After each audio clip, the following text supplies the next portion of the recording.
Margaret mentioned the history, and in fact, it would be rare for the Senate to turn the president down in an election year. In the 20th century, the Senate voted on 7 Supreme Court nominees during election years, and it approved all but 1. Nancy Cordes is on Capitol Hill.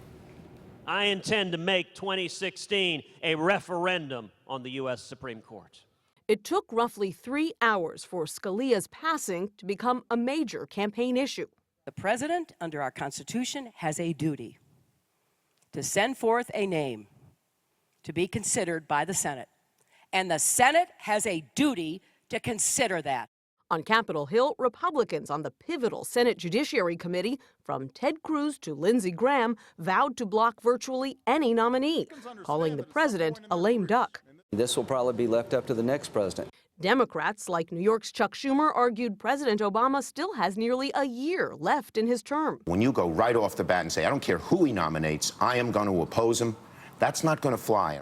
But Schumer felt differently in the final year of President George W. Bush's term, when he argued Democrats should block Bush nominees because, quote, the Supreme Court was already dangerously out of balance. There isn't much precedent for a fight like this. Congress has never taken more than 125 days to vote on a Supreme Court nominee.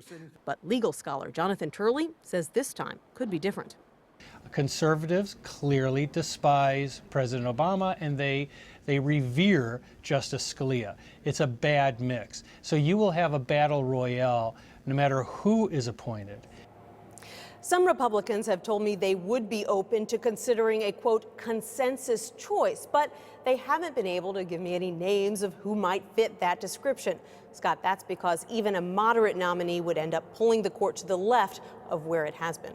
Nancy Cordes on Capitol Hill. Nancy, thank you.